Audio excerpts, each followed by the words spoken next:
Les héritiers de la Terre. 2250. Épisode 12 et fin de saison 1. Feu croisé. Les satellites terrestres clignotent. Un à un, les écrans passent au noir. Sur Mars, Miguel déclenche l'explosion du relais gravitationnel. L'onde de choc traverse le dôme industriel. Sirène, poussière rouge, cris. Il plonge dans les conduites techniques pendant que les royalistes hurlent à la trahison. Sur Terre, les systèmes orbitaux vacillent, mais ne s'effondrent pas complètement.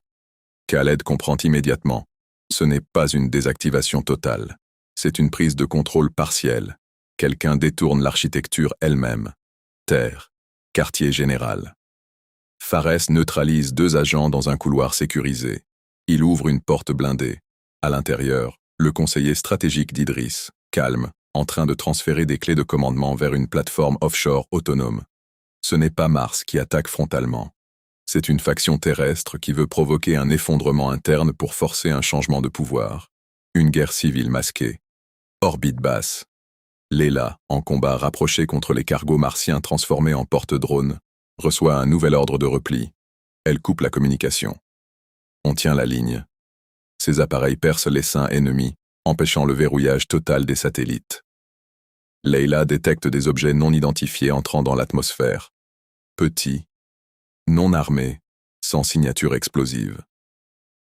Ce ne sont pas des missiles. Khaled zoome la trajectoire. Des capsules, pas militaires, cliniques. Layla engage ses escadrons. Pas de missiles lourds, cela disperserait le contenu. Elle doit les neutraliser proprement. Manœuvre chirurgicale, tir de précision.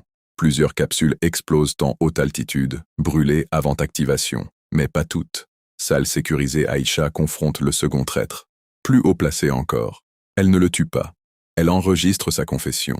Il avoue, il voulait reproduire le chaos d'une époque où l'assassinat d'un dirigeant avait fracturé l'unité et plongé l'Empire islamique dans des décennies de discorde. Idriss entre dans la salle. Il regarde l'écran où défilent les tentatives de coup d'État numérique. Il dit, lentement, « Nous ne laisserons pas faire ce qu'ils ont fait à Othman, le 3e calife. Nous ne laisserons pas l'unité être brisée de l'intérieur.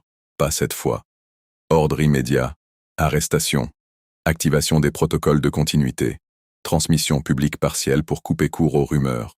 Pas de panique. Pas de vide du pouvoir. Mars Miguel sort des bas-fonds blessés, couverts de poussière rouge. Son explosion n'a pas détruit le système. Elle a forcé les royalistes à révéler leurs alliés terrestres. Il comprend maintenant. Mars ne cherchait pas à vaincre la Terre par la force brute. Il voulait provoquer une fracture interne. Dernière seconde. Les satellites reviennent progressivement, mais Khaled découvre quelque chose de plus grave. Les traîtres avaient préparé un second protocole, dormant, enfoui dans l'infrastructure énergétique mondiale. Pas martien, pas orbital, terrestre. Une purge lente, capable d'affamer des régions entières sans tirer un seul coup de feu. Saison 1 terminée. La guerre n'est plus extérieure, elle est intérieure.